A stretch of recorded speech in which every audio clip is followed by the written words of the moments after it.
Hey everyone, welcome to my vlog. और इस video का सब लोगों को बेसब्री से इंतज़ार होगा, हमको पता है। तो फाइनली आज है नागपुर छोड़ने का दिन। इस वीडियो को पोस्ट करने में बहुत ज़्यादा टाइम लग गया हमको, उसका रीज़न आगे बताएंगे। तो यहाँ पे देख सकते हैं, इस घर को छोड़ना बहुत ज़्यादा इमोशनल है मेरे लिए, क्योंकि नागपुर जो है हर चीज़ के लिए हमेशा मेमोरेबल रहेगा, स्पेशली शिवाय के लिए, क्योंकि ये घर जो है बहुत स्पेशल रहा है हम लोगों के लिए। यहाँ पे आए थे हम लोग 2 और जा रहे हैं यहाँ से 3। तो और घर देख सकते हैं पूरा खाली हो चुका है और पूरा हम साफ़ सफाई करके जा रहे हैं, ऐसा नहीं कि कचरा फैला के जा रहे हैं। तो यहाँ पे मकान मालिक का भी कहना था कि जाने से पहले जो भी कार्टून होगा या फिर जो भी कबाड़ा होगा वो सब कबाड़ी वाले को दे देने के लिए। और ये आरओ हम लोग यहाँ पे छोड़ के जा रहे हैं क्योंकि ये आरओ में बहुत ज़्यादा झंझट है, तो इसलिए। और ये ड्रॉर जो देख सकते हैं ये खाली है और सब कुछ खाली है, कुछ भी नहीं है पूरे घर में। और जैसे हम लोगों को मिला था ये घर, वैसे ही हम लोग साफ़ सुथरा छोड़ के जा रहे हैं। और दूसरे रूम में नीतू दीदी का गद्दा है, तो वो लेके जाएंगी। और ये हॉल है जिसमें अभी मेरा सामान है, जो कि अभी हम लेके निकल रहे हैं। और ये पूजा रूम देख सकते हैं कितना सूना हो गया, जब से यहाँ से पूजा गया बिल्कुल भी घर में मन नहीं लग रहा है।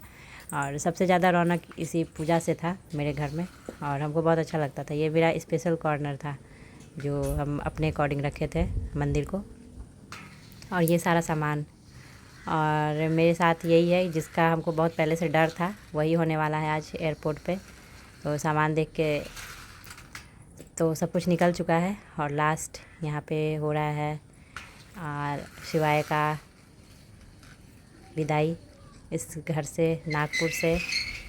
और भगवान जाने दोबारा यहाँ पे आना हो भी पाएगा या नहीं कभी लाइफ में। बट हाँ, इनका कहना है कि जब भी कभी शिवाय जब बड़ा हो जाएगा, जब तो हम लोग एक बार ज़रूर आएंगे यहाँ पे, क्योंकि इसका ये बर्थ प्लेस है। तो इसलिए वैसे सोचा हुआ कुछ होता नहीं है, तो वो आगे देखते हैं। और यहाँ पे सब लोग मेरे लास्ट गुड बाय करने के लिए हमको सब लोग यहाँ पे रोड पे खड़े हैं, और सारे बिल्डिंग से लोग निकल के आ रहे हैं। और बहुत ज़्यादा इमोशनल लग रहा था इस टाइम पे, मुश्किल था अपने इमोशंस को कंट्रोल करना। बट नहीं रो सकते हैं सबके सामने, क्योंकि सब लोग हमसे भी ज़्यादा इमोशनल हो जाते हैं, इसलिए। तो लास्ट में यहाँ पे बैठ गए हम लोग कार में, और सब लोग यहाँ पे बाय कर रहे हैं। शिवाय को तो अभी कुछ भी याद नहीं, बट सब लोगों का लगाव बहुत ज़्यादा था शिवाय से। वहाँ पे कॉम्प्लेक्स में बहुत सारे बच्चे थे, बट शिवाय के लिए सबका अलग ही एक लगाव था। सब लोग इसको लेना चाहते थे, गोदी लेना चाहते थे, लेकिन ये जो है सबसे अलग था, किसी के गोदी नहीं जाता था, और जिसके पास जाता था फिर उसकी गोद से उतरता नहीं था। यही था इसमें एक अलग ही क्वालिटी है, और जिसके वजह से सब लोग इसके पीछे भागते थे, बट ये किसी को भाव नहीं देता था, यही बात था। और सारे कॉम्प्लेक्स में सबसे ज़्यादा प्यार इसी से सब लोग करते थे। सारे बच्चों का ये वो था कह सकते हैं कि सबसे ज़्यादा प्यार मिला है इसको वहाँ पे। और सारे बच्चे रोड पे खेलते रहते थे, बट बाकी सब लोगों के लिए इतना नहीं रहता था जितना शिवाय के लिए सबको एक रहता था।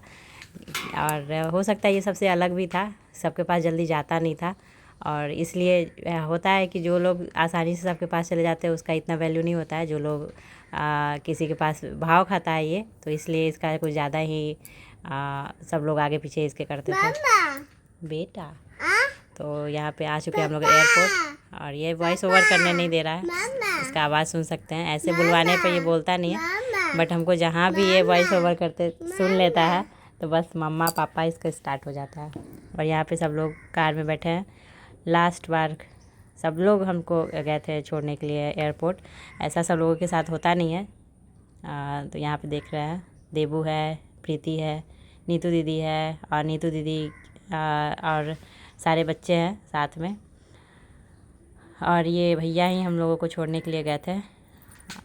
वैसे हम बोले थे हम चले जाएंगे, बट मेरा लगेज एक्सेस हो सकता था, इस वजह से ही बैगेज के वजह से ही उनको छोड़ने जाना पड़ा। और यहाँ पे लास्ट टाइम सबको कर रहे हैं गुड बाय। बट अच्छा लगा कि सब लोग एयरपोर्ट पे गए, तो इतना नहीं लग रहा था कि साथ छूट रहा है एयरपोर्ट तक। वैसे भी जाते जाते जब तक मेरा चेक इन बैग जो भी जब तक जमा किए और जब सिक्योरिटी चेक हुआ तब तक मेरा टाइम हो चुका था डायरेक्ट फ़्लाइट में ही जाने का। तो यहाँ पे देख सकते हैं डायरेक्ट हम लोग बैठ गए हैं बस में अभी, और उसके बाद यहाँ पे बाय बाय कर रहे हैं नागपुर को। ये लास्ट टाइम आपको दिखा रहे हैं नागपुर का बाबा साहेब अम्बेडकर एयरपोर्ट, और बाय बाय हो रहा है यहाँ से। तो बहुत ख़ास रहा हम लोगों के लिए नागपुर। स्टार्टिंग में बहुत ज़्यादा मन नहीं लग रहा था क्योंकि फ्रेंड्स बहुत ज़्यादा बने नहीं थे। और यहाँ पे फ़्लाइट में अंदर घुसने से पहले आपको दिखा रहे हैं, और सबसे लास्ट सीट मेरा ही था क्योंकि सबसे लास्ट में ही मेरा चेक इन हुआ था। तो देख सकते हैं यहाँ पे हम और सिवाय का ये तीसरा फ़्लाइट जर्नी है, बट पहली बार बेचारे को सीट मिला है क्योंकि इससे पहले वो छोटा था, 2 साल से ऊपर नहीं था। तो बस बाय बाय नागपुर, और लास्ट में यही कह सकते हैं कि दोबारा कोशिश करेंगे कि हम दोबारा वापस आएँ कभी भी लाइफ में। और फ़्लाइट जो है टेक ऑफ करने वाली है और नागपुर छूट रहा है। बहुत मिक्स इमोशन था। नए जगह को देखने का, पुराने को छोड़ने का दुख तो रहता ही है और रहेगा ही। एक्साइटमेंट तो बिल्कुल भी नहीं है क्योंकि जो लोग यहाँ पे मिले हैं और जो जगह नागपुर था वो शायद आगे ना मिल पाए कहीं भी।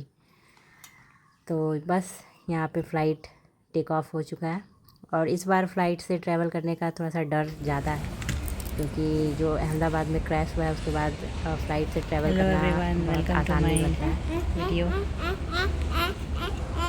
तो अभी रात के बज रहे हैं,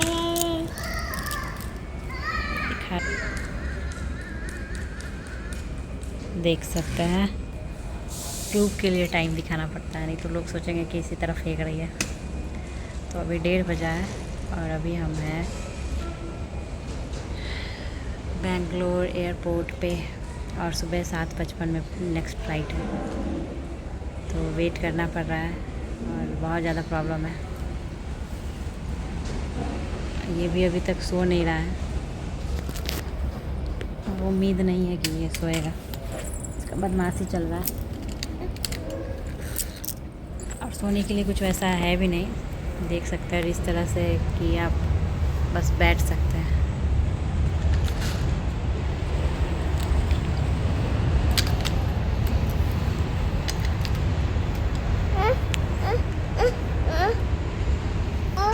तो ऐसा है बेंगलोर एयरपोर्ट का नज़ारा। अभी कनेक्टिंग फ़्लाइट है इसलिए ये लोग 1.5 घंटे से पहले अलाउ नहीं करते हैं, तो यहाँ पे टाइम पास कर रहे हैं। अभी तो बहुत ज़्यादा टाइम है, 5-6 घंटा हमको वेट करना है यहाँ पे। तो बस बैठे बैठे सोचे थोड़ा टाइम पास कर लें, तो वीडियो बना रहे हैं। और मेरा शक्ल देख के लग ही रहा है कि कितना ज़्यादा थकान हो गया। दिन में भी नहीं सोया क्योंकि सामान पैक करना था, और जब आप घर कहीं से खाली करके आते हैं तो सामान शिफ्टिंग का भी टेंशन रहता है। तो पूरा घर खाली हुआ है, तो इसकी वजह से और भी सामान ज़्यादा हो गया मेरा। बस अभी ज़्यादा बोलने का मन नहीं कर रहा है, बस यही अपडेट देना था। और ये वीडियो कब पोस्ट होगा ये भी पता नहीं। शिवाय को देख सकते हैं, बेचारा ये भी परेशान हो रहा है। बदमाशी नहीं बेटा, ये नहीं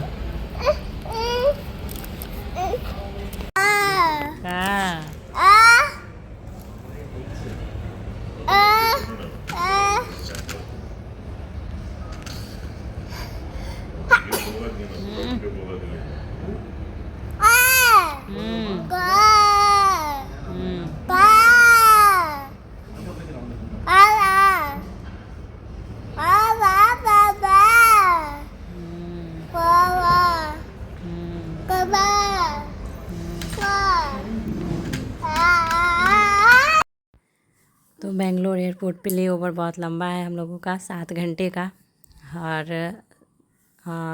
7.5 घंटे बोल सकते हैं क्योंकि 7 घंटा 25 मिनट का है ले ओवर। और 12 बजे रात से सुबह के 6 बजे तक, 7 बजे तक इंतज़ार करना है हम लोगों को। और साथ में ये शिवाय जो है बिल्कुल भी आराम से बैठने वाला बच्चा नहीं है, ये तो पता ही है, और गोद से भी नहीं उतरता है। बट यहाँ पे इसका मन हुआ है कि थोड़ा सा खेले कूदे, तो यहाँ पे हम इसको छोड़ दिए हैं कि थोड़ा सा इधर उधर देखेगा। अगर इसका मन हो रहा है इधर उधर खेलने का, घूमने का, तो यहाँ पे कोई ऐसा डर नहीं है कि इधर से उधर चला जाएगा। तो इसलिए यहाँ पे इसको थोड़ा सा छूट दे दिए हैं ताकि ये थोड़ा बाहर, यहाँ पे फ्लाइट्स दिख रहा है और नीचे लगेज का जो ट्रक जाता है वो देख देख के ये खुश हो रहा है। तो और इसी को देखते देखते हम लोगों का बज गया यहाँ पे 2:15।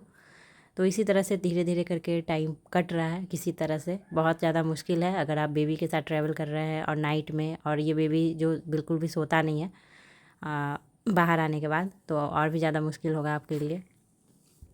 और पूरे 6 घंटे जो हम ट्रैवल किए हैं बिल्कुल भी मेरा आँख झपका तक नहीं है, और लाइफ में पहली बार हुआ होगा कि हम पूरी रात जागे रहे हैं, बिल्कुल भी एक नैप तक नहीं लिए। और बहुत ज़्यादा मुश्किल होता है, और मेन है कि सबसे ज़्यादा स्ट्रेस था कि किस तरह से ये 6 घंटा 7 घंटा कंप्लीट हो और हम नेक्स्ट फ़्लाइट बोर्ड करें, और उसके बाद फिर फटाफट से कोचीन पहुँचे और मेरा जिम्मेदारी जो है ख़त्म हो, बस यही था। और अकेले आप जब ट्रैवल कर रहे हैं और इतना छोटा बच्चा हो आपके साथ, तो प्रेशर बहुत ज़्यादा रहता है आप पे, और साथ में जिम्मेदारी भी। तो ये गुटलू जो है बिल्कुल भी आराम से बैठता नहीं है, तो इसकी वजह से हमको इधर उधर भागना पड़ रहा था, और बहुत ज़्यादा परेशान कर देता है। अगर आप किसी के साथ ट्रैवल करते हो तो आसान रहता है कि आपका लगेज भी कोई संभाल लेता है और बच्चे को भी कोई संभालता है, या आप खुद संभाल सकते हैं और आपका लगेज कोई और संभाल लेता है। तो बट अकेले ट्रैवल करना बहुत मुश्किल है। और ये वीडियोज़ जितना आसान दिख रहा है सामान भेजना या फिर अकेले ट्रैवल करना, ये बहुत आसान नहीं है। ऐसा नहीं है कि अगर आपके पैसे हैं तो आप बहुत ईज़िली सब कुछ कर सकते हैं, ऐसा नहीं है। आपको खुद मेहनत करना पड़ेगा, और आप अगर खुद से अगर इतना हिम्मत ना रखें तो आपसे कुछ भी नहीं हो सकता है। तो ये बहुत बड़ा टफ़ काम है। कोई भी जो लेडीज़ हैं यहाँ पे ये काम अपने कंधे पे नहीं ले सकती हैं, क्योंकि सब बोलती भी थी वहाँ पे कि बहुत बड़ा जिम्मेदारी ले रहे हैं अन्नू आप, अकेले ही ट्रैवल कर रहे हैं और साथ में सामान भी अकेले ही भेजे आप। तो और अगर आप अकेले इतना कुछ हैंडल करने के लिए कैपेबल हैं तभी आप इतना कुछ कर सकते हैं, नहीं तो अकेले ये सबके बस का बात है नहीं। और ये नहीं है कि हम कर दिए इसलिए हम इतना बोल रहे हैं, बट ऐसा था कि स्ट्रेस हमको खुद भी इतना ज़्यादा था, या फिर अकेले ट्रैवल करने का हो, चाहे सामान भेजने का हो और सामान पैक करवाने का हो, इतना ज़्यादा स्ट्रेस हो गया था कि हमको रात को नींद नहीं आता था। रात में भी बस यही लगता था कि कैसे सारा कुछ होगा अकेले, साथ में शिवाय को भी देखना है, तो इस वजह से बहुत ज़्यादा प्रॉब्लम हो रहा था। बट किसी तरह से जब सामान निकल गया तो थोड़ा सा टेंशन कम हुआ। बट सामान निकलने के बाद जब अकेले फ़्लाइट जो है आपको आपके अकॉर्डिंग नहीं मिल रहा है, जैसे कि या तो अर्ली मॉर्निंग मिल रहा है या तो लेट नाइट मिल रहा है, तो इसमें सबसे ज़्यादा स्ट्रेस हो गया कि अगर आप दिन में ट्रैवल करते हैं और बच्चा आपका सो नहीं रहा है, उसकी वजह से भी प्रॉब्लम होगा। और दिन में भी अगर हम ट्रैवल करते तो सुबह 7:30 बजे से हमको 3:30 बजे तक का टाइम लग ही जाता। और हम रात का इसलिए सफ़र चुने क्योंकि हम सोचे कि रात को शिवाय जो है इसको नींद आएगा तो ये परेशान नहीं करेगा, ये सो जाएगा। बट ऐसा हुआ नहीं जैसा सोच के चले थे। ये 2 घंटे पहले ही नागपुर से जब तक बेंगलोर के फ़्लाइट में ही 2 घंटे ये आराम से अपना नींद ले लिया था 2 घंटे के लिए। और 2 घंटे जब कोई बच्चा सो जाता है उसके बाद अगर वो उठता है तो उसको इतना थकान नहीं लगता है और वो खुद को फ्रेश महसूस करता है। जितना शिवाय जितना एक्टिव दिख रहा है ये 2 घंटे सोने की वजह से ही हुआ है। बट कोई नहीं, बच्चे को कंफर्ट, आपको आज जिम्मेदारी है उसको कंफर्ट देना, तो इसलिए हमको ऐसा कुछ फ़र्क नहीं पड़ा। बट क्योंकि मेरा तो चलता रहता है, क्योंकि जब से ये हुआ है तब से मेरा इसी तरह है, कभी नींद पूरा होना है कभी नहीं होना। और आँख के नीचे डार्क सर्कल देख के आपको पता लग ही रहा है कि मेरा कितना ही नींद पूरा हो पाता है। और सब लोग को लगता है कि दिन में सो जाती है तो नींद पूरा हो जाता है, ऐसा कुछ नहीं है। जो रात नींद का होता है वो रात को ही नींद पूरा होता है। वो रात का नींद रात को ही अगर आप ले तभी आपके लिए हेल्थ के लिए भी अच्छा होता है और आपका नींद भी पूरा होता है। ऐसा नहीं है कि रात को आप जाग लिए दिन में सो लिए तो नींद पूरा होता है, ऐसा नहीं है, और आपकी हेल्थ पे भी गलत असर पड़ता है। बट यहाँ पे शिवाय खेल रहा था तो तसल्ली था कि ये परेशान नहीं कर रहा है, बस इस बात का था तसल्ली। तो 2 घंटे तो ये आराम से खेला है उसके बाद फिर इसका फ्रेश होने का टाइम हो चुका था, तो ये अपना काम वहीं पे कर लिया। तो मेरे लिए भी अच्छा था क्योंकि यहाँ पे कोई था नहीं, और ये एग्ज़िट वाला जगह है। एग्ज़िट से पहले ही हम बैठे थे क्योंकि कनेक्टिंग फ़्लाइट के लिए आपको या तो यहाँ डायरेक्ट नीचे से रास्ता जो लिंक है, बट वहाँ पे 1.5 घंटे पहले आपको अलाउ नहीं करेंगे। तो इसलिए यहाँ पे हम बैठ के टाइम पास कर रहे थे ताकि शिवाय भी खेल ले यहाँ पे। और ज़्यादातर लोगों को देख के ये थोड़ा सा परेशान हो जाता है और इरिटेट करता है, और यहाँ पे अकेले में इसको बहुत अच्छा लग रहा था, तो इसलिए हम यहीं पे बैठ के टाइम पास किए 3-4 घंटे। और शायद 3:30 या 3:45 के बाद ही हम सिक्योरिटी चेक के लिए गए, और वो अलाउ नहीं करते हैं, बट हम बेबी के साथ अकेले ट्रैवल कर रहे थे, इस वजह से वो लोग रोके नहीं और हमको अलाउ कर दिए। तो हम यहाँ पे आ चुके हैं अब अपने। अभी गेट नंबर पता नहीं चला था क्योंकि अभी टाइम नहीं हुआ था मेरा, 1.5 घंटे पहले ही उस पता चलता है, इससे पहले नहीं। तो हम 35 नंबर पे आके बैठे हैं, और यहाँ पे सब लोग अयोध्या जाने के लिए रेडी हैं। इनकी फ़्लाइट जो है अब बोर्डिंग के लिए तैयार है।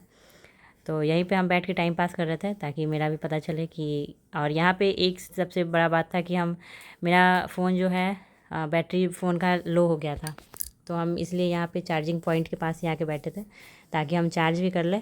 और यहाँ पे गुटलू भी सो गया, तो थोड़ा सा राहत मिला हमको बहुत ज़्यादा। और यहाँ पे टाइम देख सकते हैं 6:30 बजने वाला है, तो अब पता चल जाएगा कि मेरा बोर्डिंग गेट कौन सा है। तो हम जब तक शिवाय सो रहा था तब तक हम जाके पता कर लिया, और हमको पता चला था कि 32 पे हमको जाना है। तो शिवाय के सोते हुए हम फटाफट से अपना जो भी मेरा लगेज था वो हम पहले पहुंचा दिए, क्योंकि मेरा जो हाथ में सामान था वो ज़्यादा हो गया था, और वहाँ पे 30 किलो ले जाना था, बट मेरा सारा लगेज का वेट 50 किलो हो गया था। तो वो लोग बोले कि आप 44 के लिए अलाउ है आपका चेक इन बैग, बट आपको उसमें से भी 5-6 किलो कम करना पड़ेगा और हैंड बैग में डालना पड़ेगा। तो इसके लिए हमको छोटा ट्रॉली अपने हाथ में लेना पड़ा, जिसके चलते बहुत ज़्यादा प्रॉब्लम हुआ, क्योंकि शिवाय भी गोदी में और मेरे साथ में सारा सामान। तो यहाँ इंडिगो वाले हेल्प के लिए एक को भेजे थे, तो यहाँ पे सामान के लिए हेल्प मिला हमको कि ताकि फ़्लाइट में कोई सामान मेरा भी पहुँचा दे। तो यहाँ पे हम पहुँच चुके हैं फ़्लाइट में, और शिवाय बिल्कुल इसका नींद पूरा नहीं हुआ था, और इसको गोदी उठाने की वजह से वो क्रैंकी हो रहा था। तो यहाँ पे हम फिर से इसको दूध दिए ताकि ये थोड़ा सा सो जाए। इसका शक्ल देख के ही लग रहा था कि ये सोएगा, क्योंकि 5 बजे ये सोया था। रात के 12 बजे से जो उठा हुआ था, ये सुबह के 5 बजे सोया है। और यहाँ पे अभी फ़्लाइट में सब लोग बैठे नहीं हैं, तो थोड़ा सा इसको टेक ऑफ में टाइम है। और टाइम से ये बहुत अच्छा लगा कि टाइम जो है 7 बजे का था, और 10 मिनट पहले ही बोर्डिंग स्टार्ट हो गया। तो हम पहले से ही अपने जगह पे आ गए थे, वरना हम सोच रहे थे कि जब बोर्डिंग स्टार्ट होगा तब जाएंगे, बट यहाँ पे टाइम से पहले स्टार्ट हुआ। ऐसा होता कि लास्ट अनाउंसमेंट ही होने लगता मेरे नाम का, हम नहीं पहुँचते। तो यही है कि हम टाइम से पहले ही सोचे कि जब तक शिवाय सो रहा है तो हम अपने गेट पे पहुँच जाएं सही समय पे। तो यहाँ पे देख सकते हैं कि कितना बहुत बड़ा एयरपोर्ट है बेंगलोर का, और साउथ का सबसे बड़ा एयरपोर्ट बेंगलोर का ही है। और यहाँ पे देख सकते हैं साइड में जैसे पार्किंग में बाइक्स लगा रहता है, उस तरह से यहाँ पे आपको प्लेन्स दिख रहा होगा, देख सकते हैं किस तरह से है। और अब जो है फ़्लाइट रनवे पे है और टेक ऑफ के लिए रेडी है। तो सारे पैसेंजर्स जो है बैठ गए। इसमें बहुत ज़्यादा टाइम लगा है, सब लोग बाहर में सेल्फ़ी लेते रहते हैं और फ़ोटोज़ खिंचवाते रहते हैं, जिस वजह से टाइम हो जाता है और ये लोग लेट कर देते हैं बैठने में। वरना ये और भी जल्दी यहाँ से 45 मिनट्स के लिए फ़्लाइट है कोचीन के लिए, बट ये लोग टाइम से पहले ही यहाँ से चल दिए। तो टाइम था 8:55 का लैंडिंग का, बट यहाँ पे 8:25 में ही लैंड कर गया फ़्लाइट, और टाइम से बहुत पहले पहुँच गया। ये बहुत अच्छा लगा।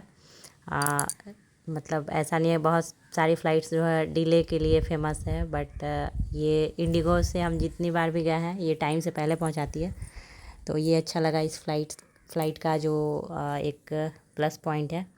तो यहाँ पे देख सकते हैं पूरा एयरपोर्ट का नज़ारा किस तरह से दिख रहा है। पूरा बेंगलोर एयरपोर्ट बहुत बड़ा है, जितना कि आप सोच भी नहीं सकते हैं। मतलब बस चलती है तो ऐसा लगेगा कि आप हाईवे पे चल रहे हैं, इतना दूर ले जाके आपको फ़्लाइट पकड़ना होता है। तो बस अब बेंगलोर से निकल रहे हैं, और सुबह के 7 बजे हम लोग 7 या 7:30 बजे, 7 तो नहीं 7:30 बजे ही शायद यहाँ से फ़्लाइट जो है टेक ऑफ हुआ। और उसके बाद हमको थोड़ा सा अच्छा लगा कि बस अब उतरना है और ये मिल जाएंगे, उसके बाद ये संभालेंगे गुटलू को या फिर सामान को। तो बस यही था, वरना रात को बहुत ज़्यादा स्ट्रेस हो रहा था। इसकी वजह से हमको रात को नींद भी नहीं आया, थोड़ा सा झपकी भी नहीं आया, ऐसा भी नहीं। मतलब जब आप किसी टेंशन में होते हैं तो आपको नींद नहीं आता है बिल्कुल भी, वही हो रहा था मेरे साथ भी।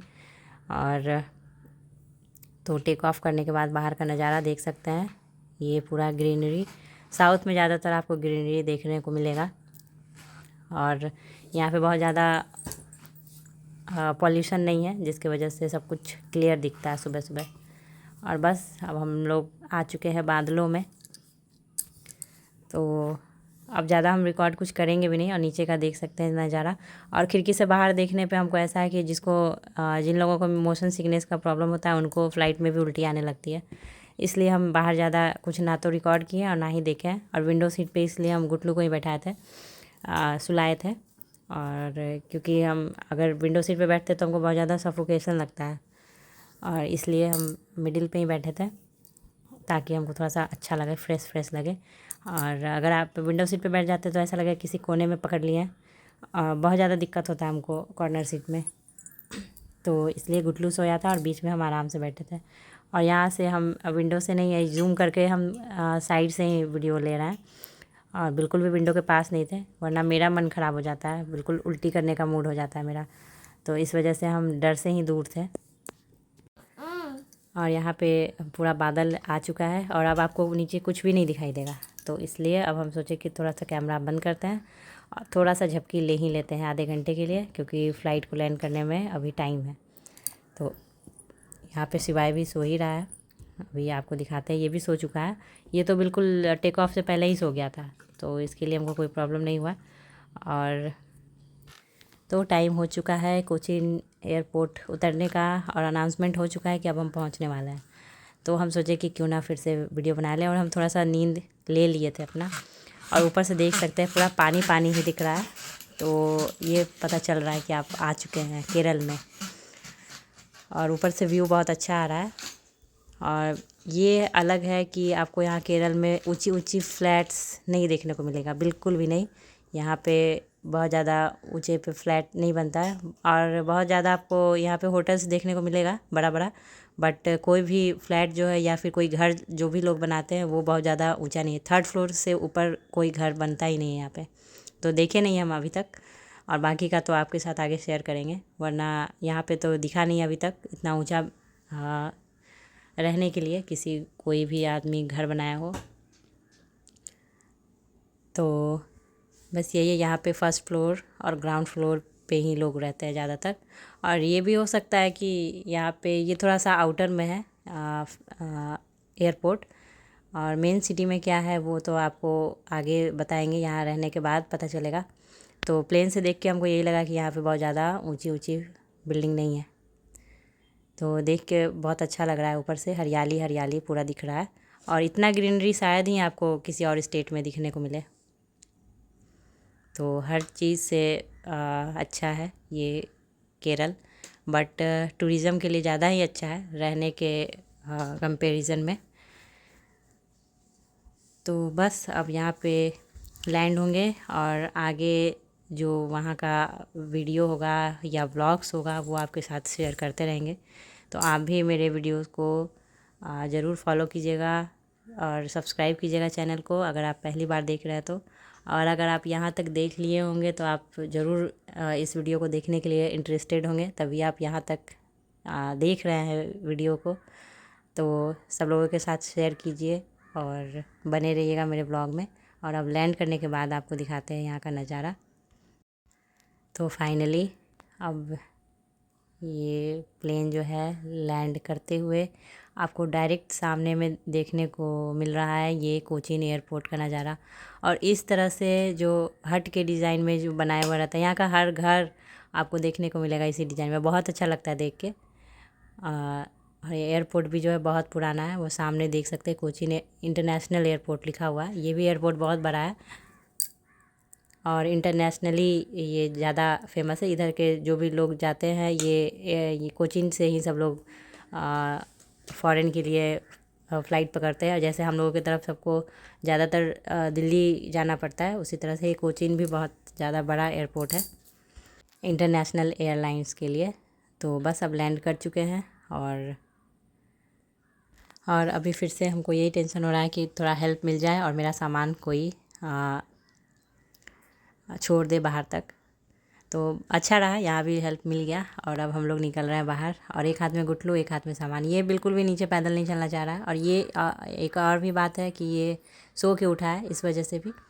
और फाइनली अब मिल रहे हैं गुटलू के पापा से। तो गुटलू भी बहुत एक्साइटेड है पापा को देख के, और पापा भी बहुत एक्साइटेड है गुटलू को देख के। और ये देख सकते हैं बिल्कुल चिपक गया पापा के साथ। और पापा के साथ चिपकने के बाद मम्मी से बिल्कुल भी आई कांटेक्ट भी नहीं रखता है। और मम्मी एक बार देख भी लो तो फट से मुँह घुमा लेता है। तो यहाँ पे हम और गुटलू बैठ गए कैब में और हम लोग जा रहे हैं घर। और पापा आ रहे हैं बाइक से, क्योंकि वो बाइक से ही आए थे और हम लोगों को यहाँ से कैब लेना पड़ा घर जाने के लिए। तो यहाँ पे आपको पूरा एयरपोर्ट का नज़ारा दिखाते हैं। बहुत बड़ा एयरपोर्ट है। और नागपुर का एयरपोर्ट तो बहुत छोटा था, बहुत मतलब अब बड़ा बनने वाला है वहाँ भी। और इंटरनेशनल तो है ही वो भी, बट इतना बड़ा नहीं था। और यहाँ पे देख सकते हैं ये केरल को अर्थ अवार्ड मिला है, और ये विनर है 2018 से। और आगे आपको थोड़ा बहुत दिखा रहे हैं नज़ारा, और हम लोग पहुँचने वाले हैं घर। तो पहली बार हम यहाँ पे आपको घर जाते हुए पूरा रोड दिखा रहा है। ये रहा बैंक, और थोड़ा बहुत जो भी हमसे शूट हो पाया वो हम शूट किए ताकि आपके साथ शेयर कर सके। और आगे का घर का व्लॉग तो हम आगे शेयर करेंगे। ये व्लॉग यहाँ तक का ट्रैवल का पूरा शेयर किए। और जितना आपको ये वीडियो देखने में टाइम लग रहा है, मेरा ट्रैवल उससे ज़्यादा लंबा रहा है। और 12-13 घंटा हमको लग ही गया है, 13 घंटा से ज़्यादा लग गया है, क्योंकि घर पहुँचते पहुँचते 10 बज गया था। और हम वहाँ पे 8 बजे ही घर से निकले हैं नागपुर से। तो यहाँ पे देख सकते हैं घर अब पहुँचने वाले हैं। तो आप लोग मेरे आगे की वीडियो का ज़रूर वेट कीजिएगा। आपके साथ व्लॉग शेयर करेंगे, घर शेयर करेंगे। तो मिलेंगे नेक्स्ट व्लॉग में, तब तक bye bye and take care.